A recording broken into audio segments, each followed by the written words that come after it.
Le jour où ma femme est décédée, je me suis agenouillé devant sa tombe, tenant nos enfants jumeaux dans mes bras tremblants. J'avais cru, au moins dans ce moment de douleur absolue, que ma propre famille m'apporterait un peu de soutien. Mais non, ils m'ont tourné le dos, comme si ma peine ne les concernait pas. Ce furent mes beaux-parents, au contraire, qui ouvrirent leurs bras et nous accueillirent comme leur propre chair. Dans ces jours sombres et terribles, ils m'ont donné la force de me relever. Et c'est dans ces ténèbres que je me suis forgé une nouvelle détermination, préparant en silence une revanche contre la vie elle-même. Je m'appelle Barrett Winslow. J'ai 33 ans et je vis dans une campagne tranquille du Kentucky, là où s'étendent à perte de vue les champs d'herbe et où, chaque matin, les hennissements des chevaux résonnent dans l'air. Je ne suis personne de particulier, juste un fermier travaillant dans un haras appartenant à un vieil homme bon nommé Harvey. Mon travail consistait à m'occuper des chevaux de race avec toute la dévotion possible. Ma vie était simple et heureuse, auprès de ma femme douce, Courtney, et de nos adorables jumeaux, Noah et Nora. Notre petite maison, bien que modeste, vibrait toujours de rire et de moments chaleureux. Mais comme une tempête soudaine qui balaie les champs, tout s'est renversé quand Courtney, ma lumière, nous a quittés. Elle est partie en me laissant une douleur indescriptible et 2 enfants bien trop jeunes pour comprendre leur perte. Je revois encore ce jour funeste. Le médecin m'avait fait entrer dans la chambre, sa voix lourde et grave. Courtney, allongée, paraissait si frêle, mais ses yeux brillaient toujours d'une clarté faible mais aimante. Elle serra ma main et murmura qu'elle m'aimait, qu'elle aimait Noah, qu'elle aimait Nora, et que je devais être fort pour nos enfants. Je hochai la tête, les larmes inondant mon visage, mais à l'intérieur, quelque chose s'était brisé. Le cancer cruel l'avait arraché à nous en quelques mois seulement, si vite que je n'avais pas eu le temps de me préparer. Courtney est partie un après-midi de pluie fine, et je suis resté là, muet, devant la fenêtre de l'hôpital, fixant un ciel gris qui reflétait mon cœur. Ces funérailles furent simples, comme elles l'étaient. Je choisis une petite église à la sortie de la ville, la même où nous nous étions un jour tenus par la main pour promettre de passer notre vie ensemble. Noah et Nora, âgés de 5 ans, s'accrochaient à mes mains. Leurs yeux innocents ne saisissaient pas encore toute la douleur. Ils portaient les habits de laine verte que Courtney avait tricotés elle-même et me demandaient « Papa, où est maman? Elle va revenir ?» Je ne pouvais que les serrer fort, cachant mes larmes. Dans l'église silencieuse, je sentais la présence des proches. Mes beaux-parents, Léonard et Francis Fletcher, étaient arrivés tôt ce matin-là. Francis prit Noah et Nora dans ses bras, ses joues ridées couvertes de larmes. Léonard, homme de peu de mots, posa sa main sur mon épaule et la pressa doucement, comme pour me transmettre sa force. Ils ne dirent presque rien, mais leurs yeux débordaient d'amour. Pour Courtney, pour moi, pour leurs petits-enfants. Leur sincérité réchauffa mon cœur, ne serait-ce qu'un instant. Puis mes propres parents, Curtis et Loretta Winslow, arrivèrent. Et là, un froid glaçant m'envahit. Ils étaient venus comme pour accomplir un devoir, leurs visages figés et rigides. Ma mère, vêtue d'une robe noire coûteuse, gardait les lèvres serrées, sans jamais croiser mon regard. Mon père, les bras croisés, me fixait comme si j'étais un étranger. Ils ne m'ont pas serré dans leurs bras. Ils n'ont pas réconforté mes enfants. Ils se contentèrent d'échanger quelques mots convenus avec d'autres avant de repartir précipitamment. Je les observais s'éloigner, le cœur écrasé. Ils n'avaient jamais accepté Courtney. Pour eux, elle n'était que la fille d'un fermier pauvre. J'avais fait honte au prestigieux nom Winslow en l'épousant. Les jours après l'enterrement furent comme une chute dans un abîme sans fin. Chaque matin, je me réveillais et voyais le vide à côté de moi, là où Courtney dormait autrefois. La douleur revenait, implacable. J'essayais de rester fort pour Noah et Nora, mais élever 2 enfants seuls m'épuisait. Me lever à 4 heures, préparer le petit déjeuner, les emmener à l'école, puis filer au ranch pour travailler. Les chevaux, autrefois ma passion, me semblaient désormais un fardeau. Certains soirs, je restais devant une pile de factures, le désespoir me rongeant. Noah et Nora, bien qu'encore jeunes, semblaient sentir mon épuisement. Il venait se blottir dans mes bras, comme s'il craignait de me perdre aussi. Un soir, Nora leva vers moi ses grands yeux ronds et demanda « Papa, est-ce que maman est fâchée parce que je n'ai pas été sage? C'est pour ça qu'elle est partie ?» Je la serrai très fort, retenant mes larmes. Je lui dis que sa maman l'aimait plus que tout, qu'elle nous protégeait depuis un endroit lointain. Mais en moi, je doutais. Comment pourrais-je remplacer Courtney comme pilier pour nos enfants? Le poids était trop lourd. Je commençais à perdre le sommeil. Mon corps et mon esprit épuisés. Certains jours, dans l'écurie, je m'appuyais sur un râteau, ma vision troublée par la fatigue. Je savais que je ne pourrais pas continuer ainsi. Dans ma détresse, je pensais à la seule famille qui me restait.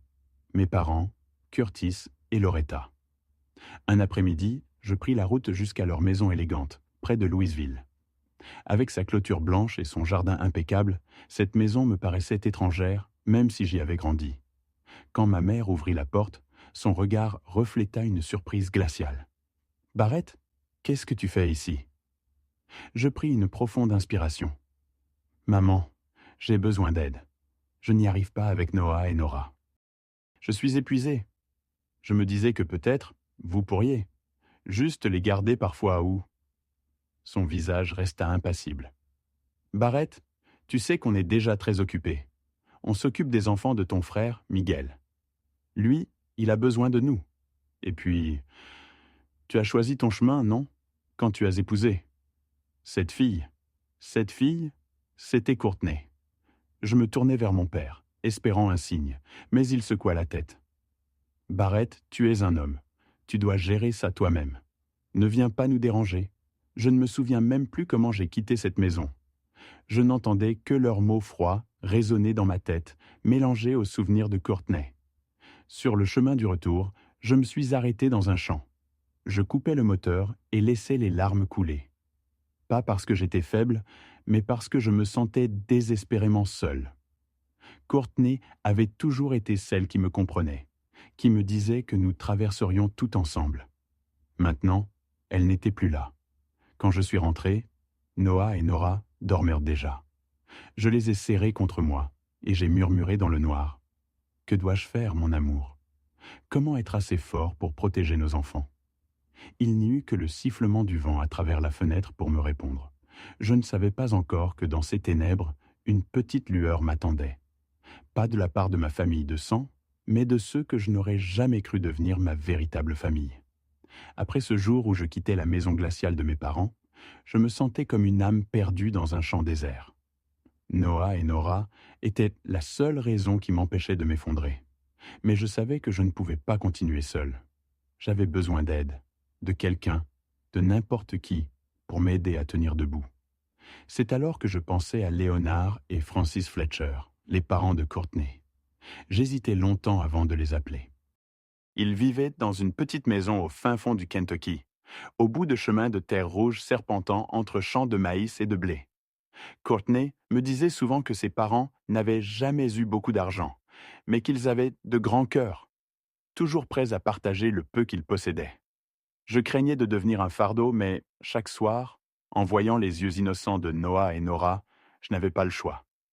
Alors, une nuit, mes mains tremblantes, je décrochai le téléphone et composai leur numéro.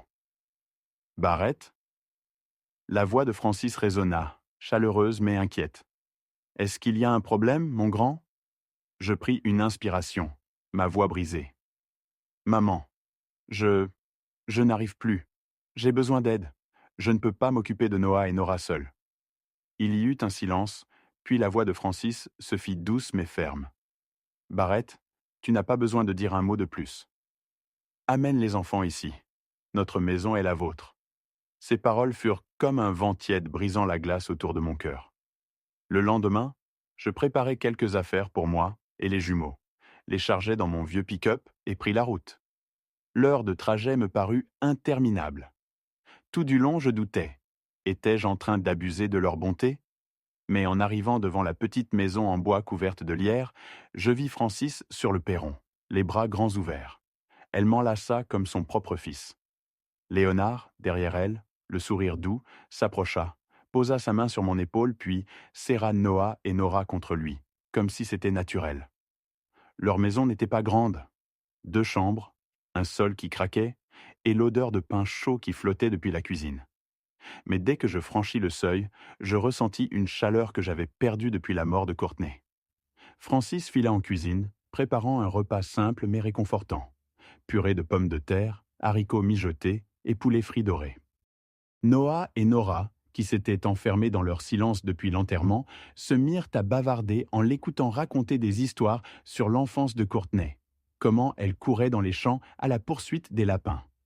Courtney ressemblait beaucoup à la petite Nora, dit Francis en ébouriffant les cheveux de ma fille.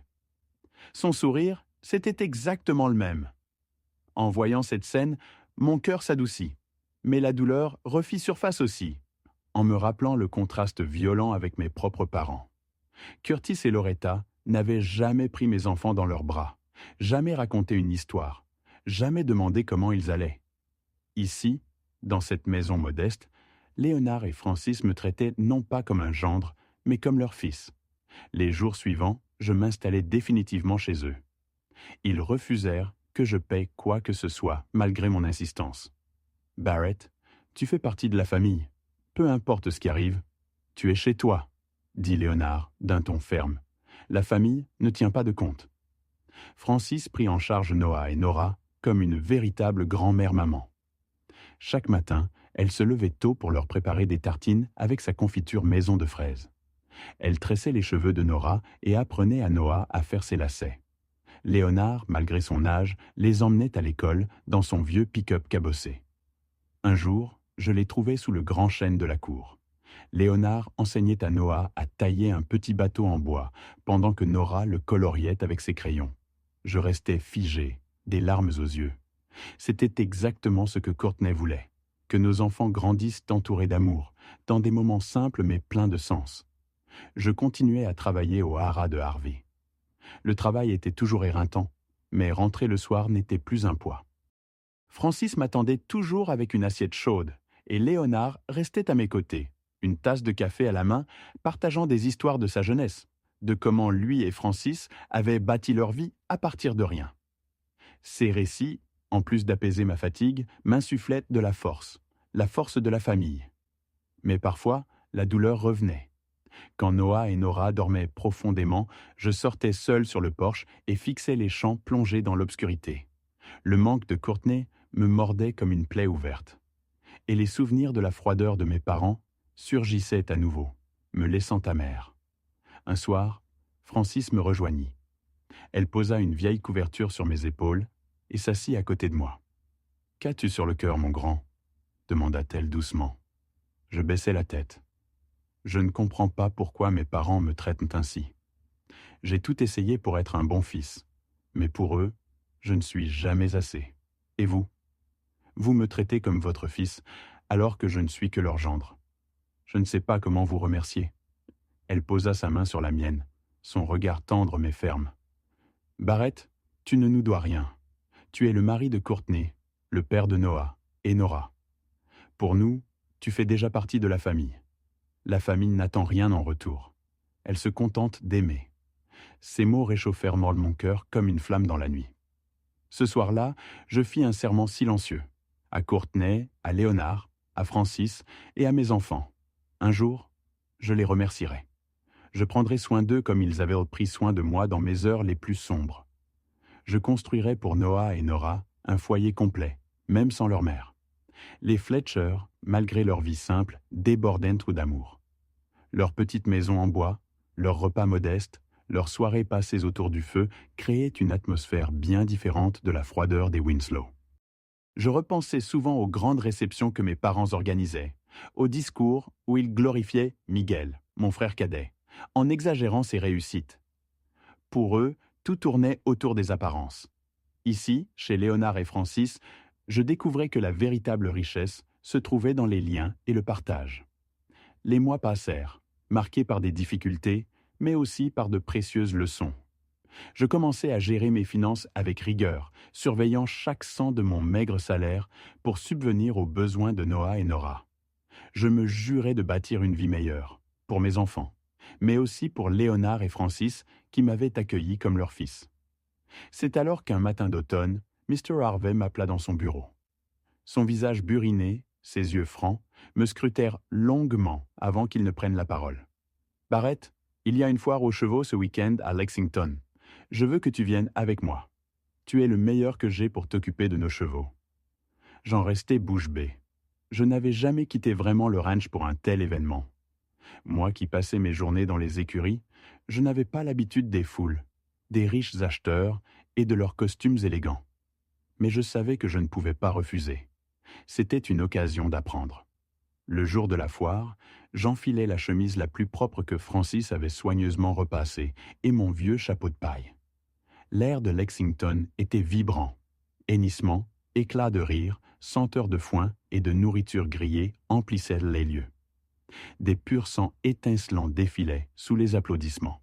J'étais aux côtés de M. Harvey, présentant quelques jeunes chevaux et répondant aux questions avec naturel.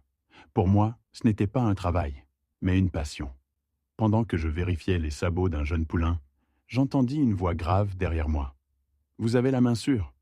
Peu de gens s'attardent sur ces détails. Je me retournai et vis un homme aux cheveux argentés, vêtu d'un costume sobre mais élégant.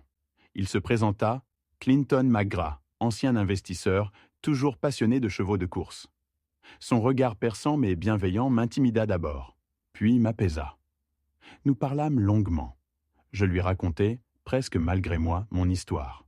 Courtney, ma douleur, Noah et Nora, ma lutte quotidienne. Il m'écouta sans m'interrompre, posant seulement des questions simples mais profondes. Quand j'eus fini, il me fixa droit dans les yeux. « Tu as du cran, Barrett, et du talent. Tu as déjà pensé à fonder ton propre ranch ?» Je restais figé. Créer mon ranch ? C'était un rêve que je n'avais jamais osé caresser. Je répondis, presque honteux, « Monsieur, je n'ai ni argent ni appui. Je sais m'occuper des chevaux, mais monter un ranch, c'est hors de ma portée. » Il eut un sourire tranquille. « L'argent n'est pas tout. Ce qui compte, c'est la volonté et le savoir-faire. Je veux t'aider, je peux investir. Pas une fortune, mais assez pour que tu commences. » Je crus rêver. Un inconnu me tendait la main pour réaliser le plus grand rêve de ma vie. Je pris son numéro, incapable de dire oui sur le champ, la peur nouant encore mes entrailles. Le soir, de retour chez Léonard et Francis, je racontai l'histoire. Léonard me dit, posant sa main ferme sur mon épaule, « La vie est un pari, fils. Si tu n'essaies jamais, tu ne sauras pas si tu pouvais gagner. Courtney croyait en toi.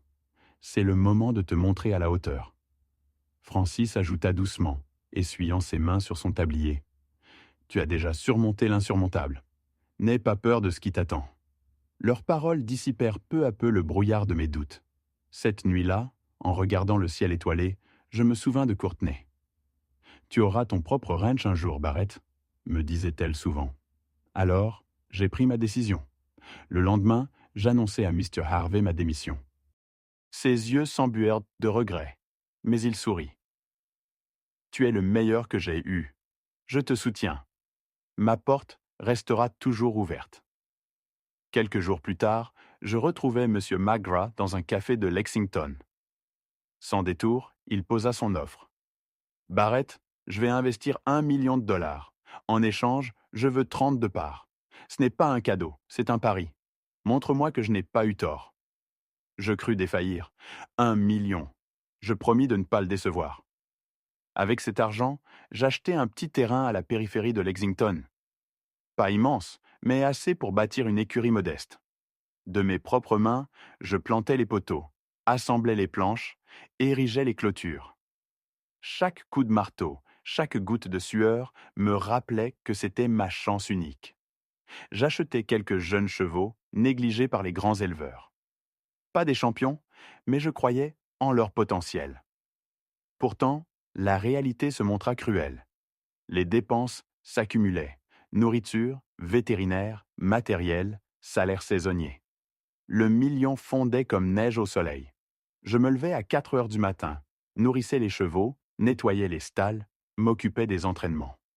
Mon dos me brûlait, mes mains saignaient, mais je tenais bon. Et quand le découragement me gagnait, je voyais les sourires de Noah et Nora. Je sentais la confiance de Léonard et Francis, et j'entendais la voix de Courtney. Puis survint le coup dur. Un matin, ma jument préférée, Starlight, trébucha en pleine course. Sa jambe se brisa. Le vétérinaire m'annonça qu'elle ne pourrait probablement plus courir. Je tombais à genoux dans la paille, les larmes brouillant ma vue. Starlight n'était pas qu'un cheval. Elle incarnait mon espoir. C'est alors que M. McGrath arriva. Il s'assit près de moi, observant l'animal blessé. « Barrett, l'échec est le prix de l'expérience. Si tu n'apprends pas à tomber, tu ne tiendras jamais debout dans ce métier. » Ces mots furent comme un rayon de lumière perçant les ténèbres. Je me relevai, décidé à continuer. Peu après, M. Harvey vint me rendre visite, m'apportant un vieux cahier rempli de notes accumulées durant des décennies. Il m'enseigna à mieux gérer mes coups, à détecter les maladies avant qu'elles ne s'aggravent. Ces conseils, bien que simples, me donnèrent la force de persévérer. Malgré mes blessures, je continuais à avancer. Mon ranch restait modeste, mais je commençais à voir poindre une lueur d'avenir. Les jours se succédaient dans un rythme éreintant, mais la ténacité finit par porter ses fruits. Mon ranch, bien que modeste, commença à se faire un nom. Après des mois d'entraînement acharné, je présentai Dusty, un jeune étalon gris argenté, à une petite course locale. Je n'attendais rien de glorieux. Je voulais seulement qu'il prenne confiance, et moi, apprendre. Mais lorsque le coup de départ retentit, Dusty s'élança comme une flèche. Ses sabots martelaient la piste avec une vigueur insoupçonnée. Je retenais mon souffle, les poings serrés sur la barrière. Et quand il franchit la ligne en 3e place, j'en restais muet. 3e. Ce n'était pas une victoire éclatante, mais pour moi, c'était comme conquérir un sommet. La nouvelle circula vite dans la communauté équestre. On commença à murmurer mon nom. Moi, Barrett Winslow, qu'on ne voyait autrefois que comme un simple employé de ranch, j'étais désormais reconnu comme un entraîneur prometteur. Bientôt, un propriétaire voisin me confia l'un de ses jeunes chevaux adressés. Puis un autre vint proposer d'acheter un poulain. Les premiers revenus commencèrent à tomber, encore modestes, mais suffisants pour alléger les dettes et couvrir les dépenses. Chaque soir, en voyant Noah et Nora courir dans les champs du ranch, riant aux éclats en donnant à manger aux chevaux, je sentais mon cœur se gonfler d'une fierté nouvelle. Le ranch n'était plus seulement mon rêve, c'était devenu le leur. Un lieu où ils apprenaient la valeur du travail et la beauté de la simplicité. Francis et Léonard, témoins de mes progrès, étaient rayonnants. Un soir, assis sur le porche, Francis me dit « Aujourd'hui, j'ai entendu les voisins parler de toi, Barrett. Ils disent que tu construis quelque chose de solide. Je suis si fier. » Léonard ajouta d'une voix grave mais émue. « Tu n'es pas seulement notre gendre, Barrett. Tu es notre fils. » Leurs mots me firent baisser la tête pour cacher mes larmes. Sans vous, je ne serais jamais arrivé jusque-là. Les choses s'accélérèrent. Ember, la jument préférée de Noah, gagna une grande course dans le comté voisin. Cette victoire fit de nous un nom respecté. La presse locale publia un article sur mon histoire. Un homme qui avait tout perdu, mais qui avait trouvé la force de se relever grâce à l'amour et au travail. On parla bientôt de Winslow Ranch. Ce nom, mon nom, associé désormais à l'espoir et à la réussite. Mais c'est alors que l'ombre de mon passé ressurgit. Un après-midi, alors que je réparais une clôture, une voiture lustrée s'arrêta à l'entrée du ranch. Je reconnus aussitôt le véhicule, celui de mes parents. Curtis et Loretta descendirent, suivis de Miguel, mon frère cadet. Je sentis un nœud d'angoisse se former dans mon ventre. Ils s'avancèrent avec des sourires forcés. « Barrett, » dit Loretta d'une voix douce mais fausse, « nous avons entendu dire que tu t'en sortais bien. Nous voulions voir comment allaient Noah et Nora. Je les invitais par politesse, même si tout mon corps criait de les tenir à distance. Les enfants, en jouant dans la cour, s'arrêtèrent. Ils restèrent figés, sans courir vers leurs grands-parents, comme ils le faisaient avec Léonard et Francis. À l'intérieur, Curtis parcourait du regard les murs en bois, comme s'il évaluait la valeur du lieu. « Pas mal, » finit-il par dire. « Tu es mon fils après tout. N'oublie pas tes racines. La famille reste ce qu'il y a de plus important. » Je sentis ma poitrine se serrer. Racines, famille. Ces mots sonnaient comme une insulte. J'entendais encore la voix froide de mon père le jour où je leur avais demandé de l'aide. Débrouille-toi comme un homme. Et voilà qu'aujourd'hui, parce que mon ranch commençait à prospérer, il venait parler de famille. Loretta, dans sa robe luxueuse, ajouta avec un soupir étudié: Barrett, cela fait si longtemps que tu ne nous as pas rendu visite. Nous nous inquiétions pour toi. Tu es toujours de notre sang. Je serrai les poings. De l'inquiétude? Où était-elle quand je veillais seul sur mes enfants en larmes? Puis Miguel prit la parole. Son sourire forcé ne trompait personne. Frère, ton ranch a de l'avenir. On parle de toi partout. Imagine ce que nous pourrions accomplir ensemble. Moi, j'apporte mes contacts et mes idées. Toi, ton savoir-faire. Nous pourrions développer quelque chose d'immense. Ces paroles sonnèrent creux. Je savais que Miguel, que mes parents érigeaient en modèle, avait échoué à plusieurs reprises dans ses affaires. Ce qu'il cherchait, ce n'était pas un partenariat, mais à profiter de ma réussite. La tension monta. Curtis parlait de devoir filial. Loretta soupirait en me reprochant ma distance et Miguel répétait ses propositions d'association. Je me sentais acculé, le cœur battant de rage et de désespoir. C'est alors qu'une voix claire brisa le silence. Noah, mon fils de 7 ans, se leva de sa chaise, le regard enflammé. « Vous ne vous souciez pas de papa !» cria-t-il. « Quand maman est morte, il est venu vous demander de l'aide et vous avez refusé. Vous ne pensiez qu'à l'oncle Miguel. Et maintenant que papa réussit, vous venez seulement pour son argent. » Un silence de plomb tomba. Je restai pétrifié par le courage de mon fils. Dans ses yeux brillait l'honnêteté farouche de Courtney. Curtis pâlit. Loretta baissa la tête, honteuse. Miguel, rouge de colère, s'écria « Insolent ! Comment oses-tu parler ainsi à tes grands-parents » C'en était trop. Je me plaçais devant Noah et fixais mes parents et mon frère. Ça suffit. Noah a raison. Quand j'avais besoin de vous, vous m'avez tourné le dos. Vous ne m'avez jamais traité comme de la famille. Alors partez. Je n'ai plus besoin de vous. Un silence lourd emplit la pièce. Curtis serra la mâchoire, mais resta muet. Loretta serrait son sac contre elle, tremblante. Miguel marmonna un juron avant de claquer la porte. Je tombai à genoux et pris Noah dans mes bras. « Merci, mon fils.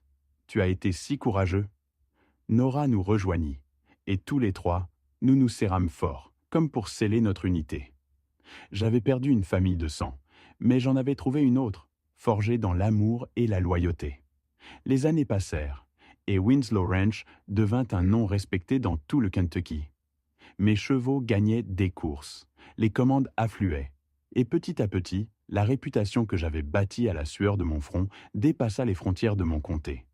Un matin, 2 hommes en costume vinrent me rendre visite.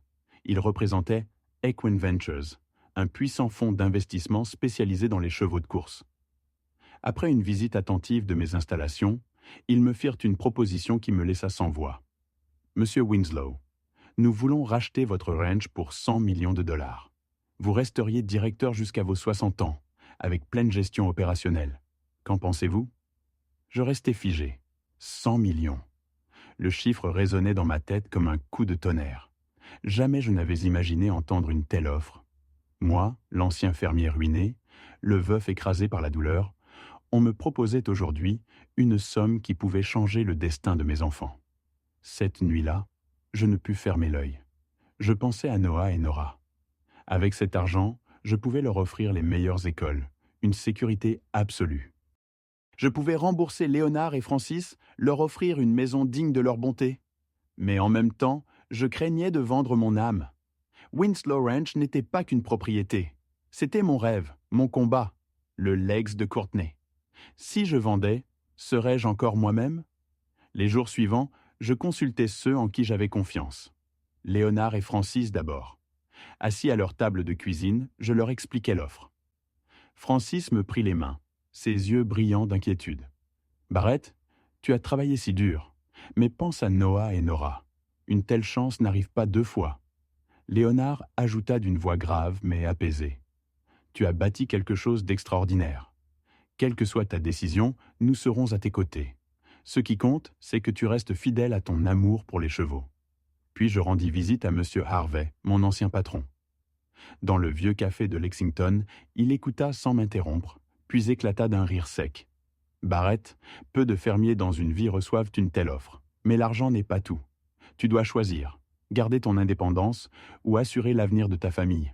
À toi de décider ce qui compte le plus. Enfin, je consultai M. McGray. Nous nous assîmes sur un banc en bois, face au champ. Après avoir entendu l'histoire, il posa une main ferme sur mon épaule. Barrett, vendre ne signifie pas perdre. Tu peux poser tes conditions. Assure-toi de garder le contrôle sur ce qui compte. La gestion, les chevaux, ton identité. Tu ne seras pas un employé, tu resteras le cœur de ce ranch. Ces mots dissipèrent mes doutes. Je compris que je pouvais accepter, mais sans renoncer à mon âme.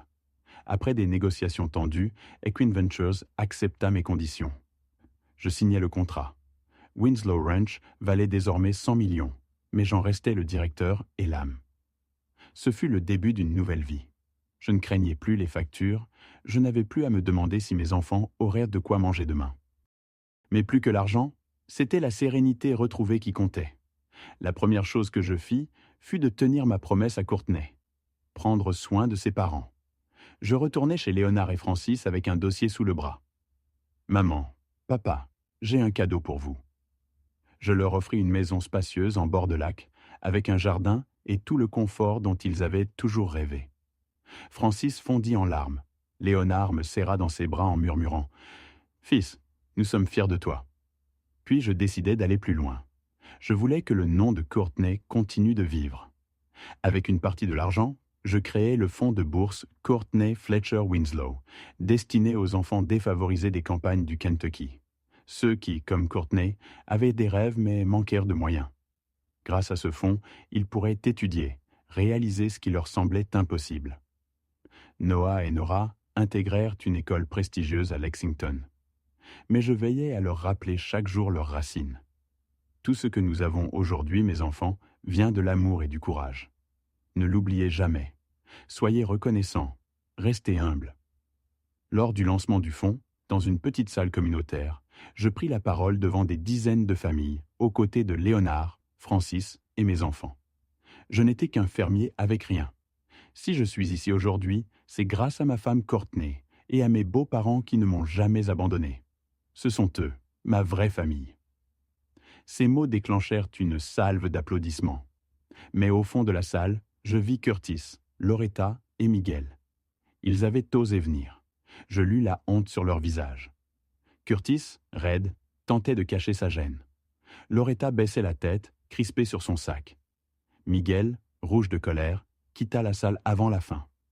Je ressentis une pointe de douleur, mais aussi une vérité apaisante. Je n'avais plus besoin d'eux. Ils m'avaient rejeté quand j'étais à terre. Aujourd'hui, leur présence ou leur absence ne changeait rien. Ce soir-là, Francis m'embrassa en pleurant. Léonard me serra longuement. Et dans cet élan, je sentis Courtney avec nous, comme si son sourire planait encore dans cette famille recomposée par l'amour. Les jours reprirent, mais cette fois dans la paix.